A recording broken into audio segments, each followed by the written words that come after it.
Do you want to relax?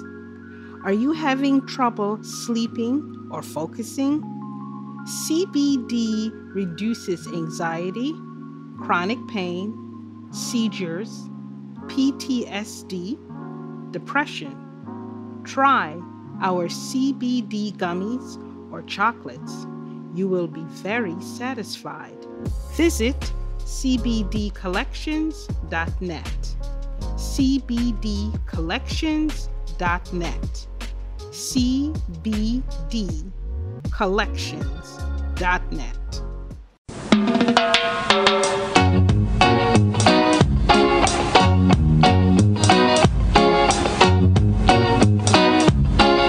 Hi folks, I'm Chris Daley, and it's just great to be here with you again. And I have the privilege of speaking to great Jamaicans making great impact. And do we have a person like that tonight? We have Michele Ho Lung. She's the author of Sparkle and Shine, Get Your Brilliance Out at Home and at Work. Michele loves a challenge and thinking outside the box. She harnesses drive, energy, and passion in helping people to get the result that make them really feel good and achieve real result. And she'll define what real success means in shortly as they explore and clarify their life purpose. To do the interview this evening is my partner in crime, Janice. Janice, take it away. Oh, thank you, Chris. Michele, with pleasure, we have to talk to you. We're really happy to hear from you. So tell us about your Jamaican roots. Well, first off, Janice and Chris, so nice to be here. I was born in Jamaica in Kingston, actually, by Mona Heights, and I'm the eldest of 7, and my parents, my mother, she really instilled in us to think independently. And I loved the spirit of out of many one people because, I look different. I'm Chinese, right? But I really loved how, as Jamaicans, we didn't care what color people was, right? True? Wasn't that the case? Amen. And I just love that because I felt at home. And my grandfather, he sent for my grandmother by a photo. Oh, that woman looks good. And she came by boat. And my name is really Ho, the last name. But my grandfather's first name was Lung. And I guess coming off the boat, they said, "What's your name?" And he said, Ho Lung. And that's why we have a double name as a last name, right? Mm-hmm. So we're in a middle-aged family. We had things good, but my parents worked really hard. And I remember growing up, and there were 7 of us. So my father was always looking for money for lunch. And I always used to feel, my goodness, I wish he didn't have to, scramble for money, because we were fed, but, they worked really hard. And everything we did, I really liked the schools, the teachers, the education we got, because that Jamaican education, I think, is one of the best in those schools, right? If you go to the right schools in Jamaica, you can compete with anyone. That's right. Mm-hmm. Especially when I went to Canada and grade 12, and they were complaining, and I'm going, "That's so easy. Why are you complaining?" Right? Yeah. Mm-hmm. And then I realized how much. No, I'm just saying. I've heard that that kind of conversation with people who went to England too, because of their solid Jamaican education foundation. Mm-hmm. Yes, and the teachers were so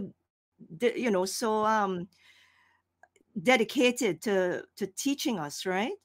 Mm-hmm. The ones I had anyway, You currently live in Canada. What was your family immigration experience like? Well, we left at the time when everything was going crazy, in the 70s. And we had to leave very fast.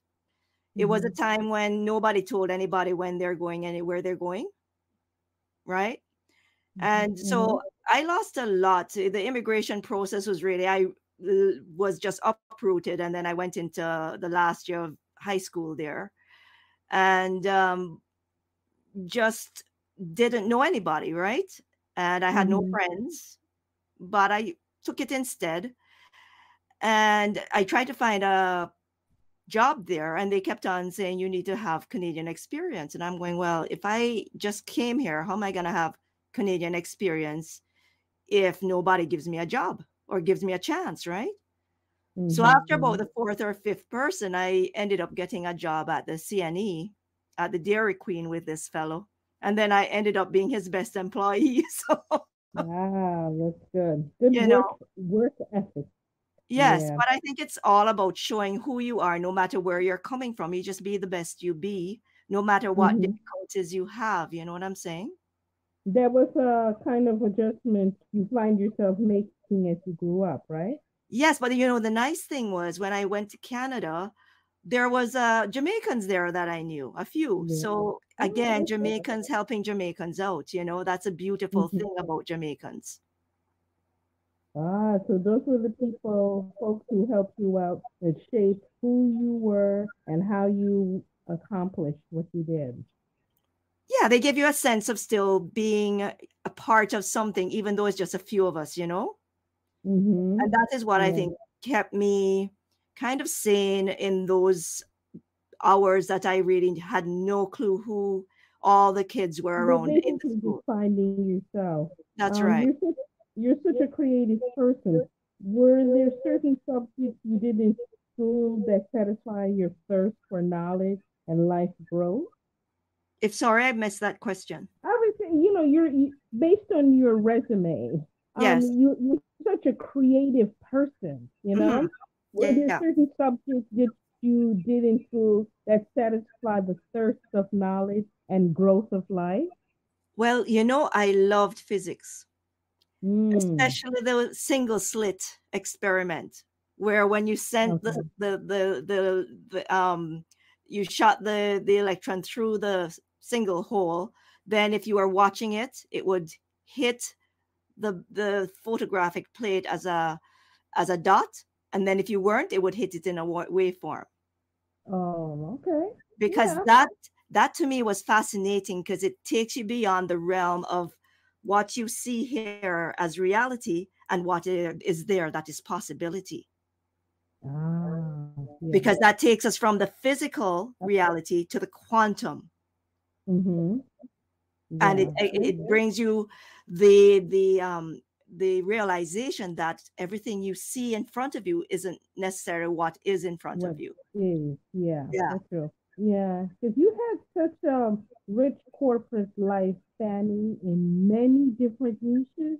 What gave you that driving curiosity? I always wanted to do the best and have things happen right the first time.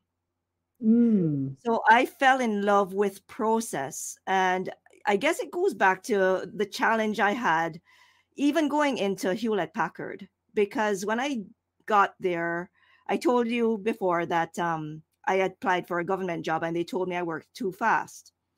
So I quit.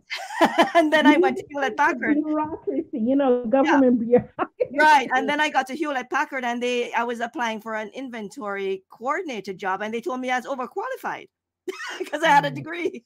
So I said, wait a second, time out. I really want to work for Hewlett Packard. So I said, I'll give you 2 years and I won't apply for any other jobs. I will give you 2 solid years. And in that process of being at Hewlett Packard, I fell in love with the Hewlett Packard way, and I fell in love with process and total quality management and just getting things done right. So I became by the time I left Hewlett Packard, I was the go-to person for quality, and the IT manager would see me coming in, he'd head in the other direction. It's like, we're gonna do that. No, because I always had work for him to do. Well, that was good. Yeah. But you have so many niches. You have such a diverse. I'm really impressed with your resume. Well, thank you. Well, your current You're currently a life coach, right? And how did you find yourself in this career path, which led on to your book, Sparkle? Yes. Mm-hmm. Well, the thing is, my first thing, the thing that drives me is I want to help people.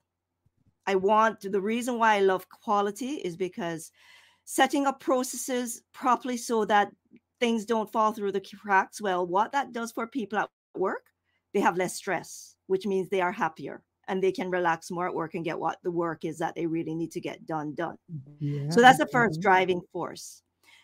And then the other part is early in my Hewlett Packard career, they introduced me to Kepner Trago processes, decision making processes. And I actually became a certified or qualified facilitator for teaching their 3-day workshop. Mm-hmm. And in that process, you teach someone how to think better, properly, with all the, going from decision making to the situation analysis and doing the potential problem and opportunity thinking, all of that, and the problem solving on top. When you teach someone how to think, then they can make their lives totally different, and Mm-hmm. then they can make the world a better place, I because see. I love making people smile. I love making people feel better. And Okay, and then the key word is to make people smile, and they sparkle. Your book, right, which is the right. And they title of feel your better. book, Yeah. it fits Yeah. better. This book was an accomplishment as an adult. What made motivated this creation? Because you created quite a few things, but this book and the life coaching, how did you get to that? Well, my husband for many years had said, Michelle, you need to write a book about quality. And I said, what do I know about quality? Everybody knows what I know. And the thing is, I express things in a different way. So Sparkle and Shine came about because I wanted to help people in the world. And this is before COVID, but the timing was impeccable because more Yeah, than ever now, people need my book. What's in it?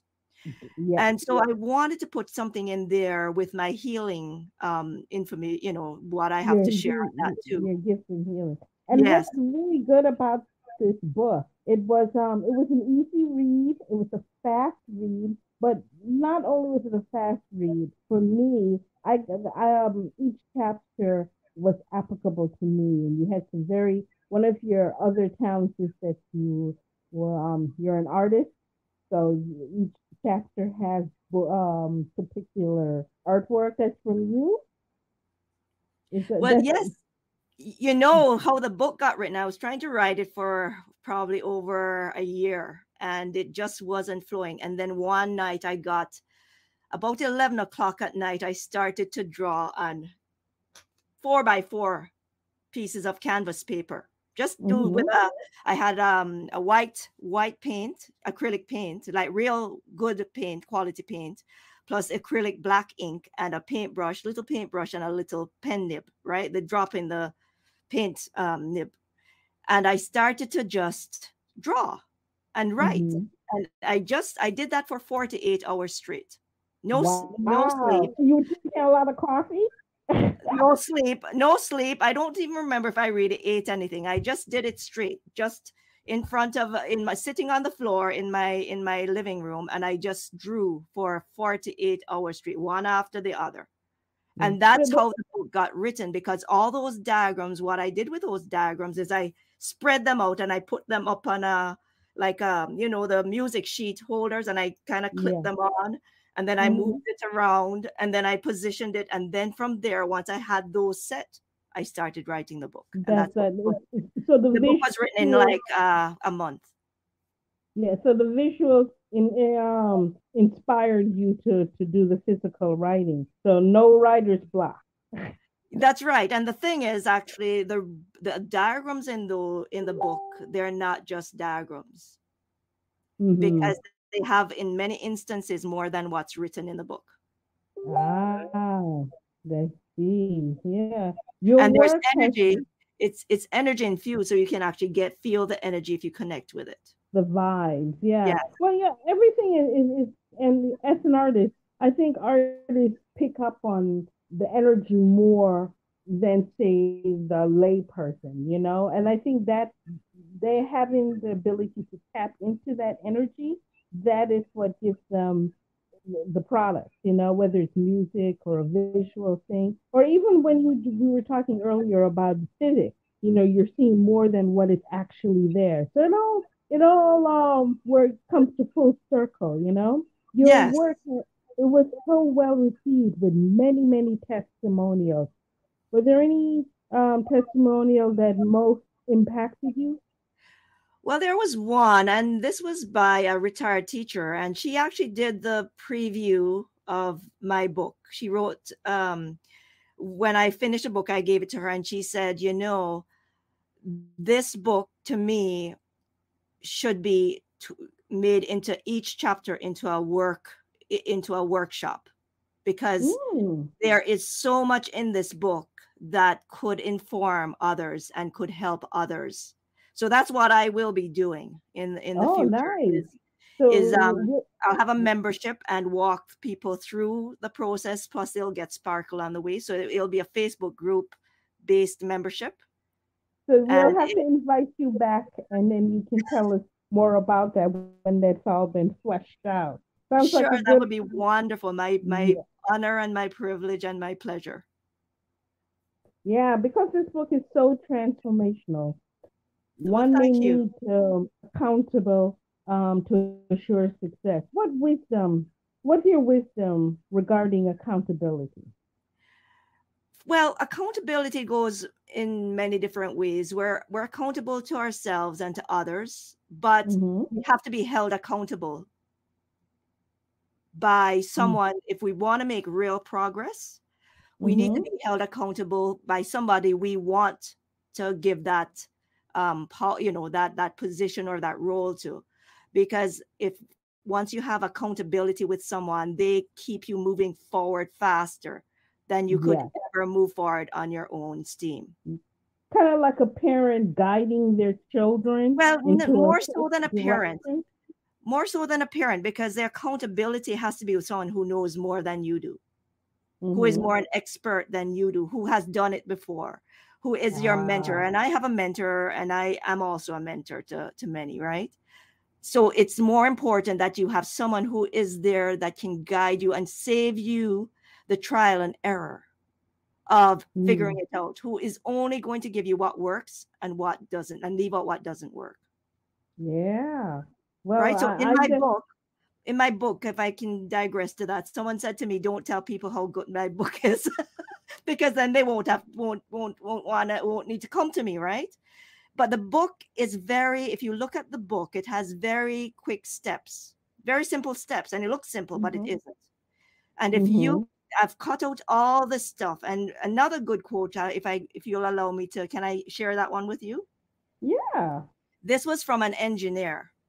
And he says, "I don't watch TV. I am an avid reader.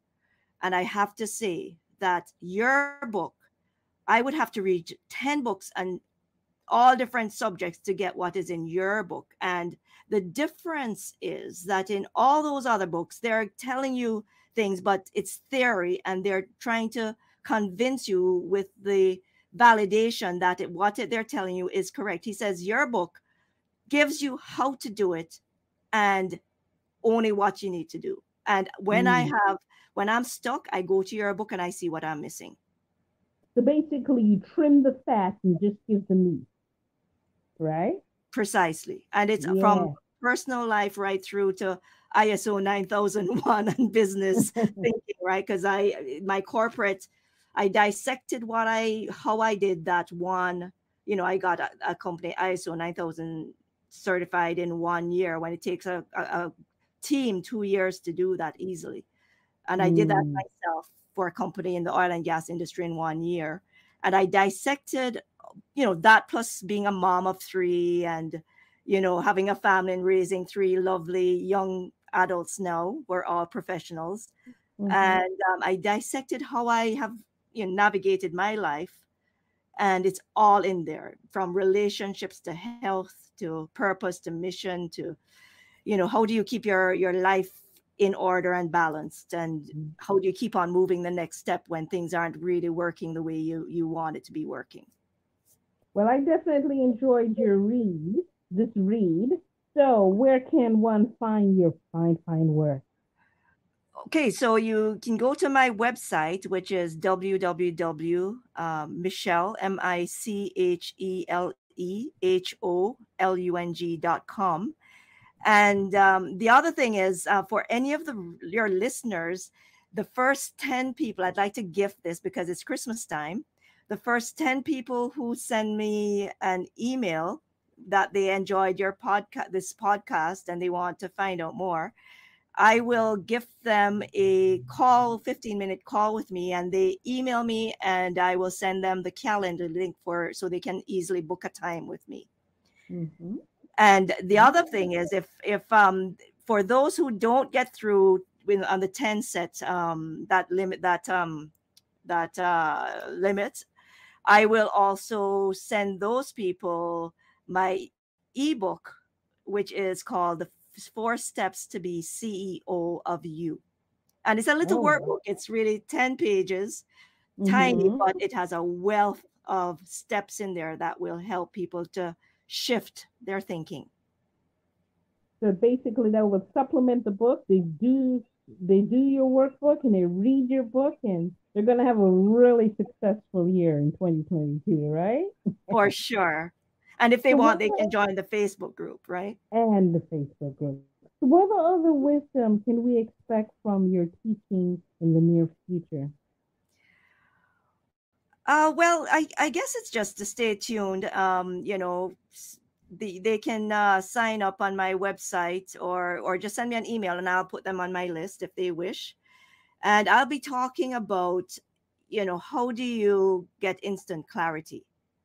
How do Mm-hmm. you get past all of this stuff that's happening right now? A lot of people are going through grief and through despair and Mm-hmm. depression and all of this stuff. And what if you could wave a magic wand and be through that and just have clarity on what you need to do, what you want to do, what your dreams are and your purpose, and have a way of moving in that direction in an instant? And that's what I bring to the world with my gift of sparkle.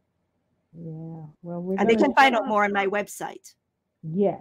And any closing thoughts for our audience? Yes, I'd like to just challenge everyone to focus on the positive things, what they want, not what is happening that they don't like, what is happening. Tune off of the news. The news is just, it does nothing but depress me. So I very rarely even look at it Yes. because, Yes. so I want to challenge people to just go back to like the Jamaican or motto. It said, out of many, one people. When I Mm-hmm. grew up to when I left Jamaica, I never considered what color someone's skin was. Everybody was the same. I just saw their heart. Well, Connect that's to the heart. You know, Forget about religion. Talk about spirituality, which is one of my favorite quotes is do unto others what you would like them to do unto you. quite true. Right? Quite true. Treat people the way you want to be treated, and live your life where you can. It doesn't matter who is looking on it. They wouldn't find anything because all you're doing is goodness with Yes. integrity. You know what I'm saying? Yes. And Integrity is everything. And we right, need to understand that. It doesn't matter where you come from or what you look like outside, it's what's on the inside. And we yes. really appreciate you sparkling our night with your wonderful And the book. other thing is to be proud of being Jamaican and be proud, because I love meeting Jamaicans when I travel Yes. And because we're everywhere, they're literally. everywhere, and we give each other special treatment. I mean, it's just really Yeah. fun. You hear the little accent, and you're like, wait. Is that an accent? At least in my job, Yes, I yes. came in and I said, and she we I think, is that an accent I hear? And she said, yeah. I said, where are you? And then Yeah. yeah, there is some truth into that. Giving each other a little on the Yeah, and then, side. just promote the good. And as I said, just keep focused. Even if you are in pain, I'll give you a hint. Focus on like Chris, you mentioned you had a ankle. Focus on the one that's feeling good, and imagine your other foot, your other ankle feeling just as good. And you know what? With a little sparkle, it might just be fine when you get up today. That's true. We love that. We love, and in ending our wonderful conversation, such a And positive that's in my note. book too, on the Yes. health part. You know, think about what it is you want and move in that direction. Move, do what makes sense. Yeah, I And think it's that. Yeah, I and think know it's you have the that. power in you to direct your health, but it's just that people told us that we couldn't. So start Right. believing that you have control over your body, Mm-hmm. Quite true. So because I to have learn stories more. in my book. Mm-hmm. Yeah, it's funny. So to learn more about Jamaican Diaspora, visit JamaicanDiaspora.com. Learn more about Chris Daley, visit ChrisDaley360.com. Michelle, give them your website one more time. It's www.micheleholung.com. Nice, nice. Okay, thank you very much, and we'll talk to you next time. Bye now. Thank you.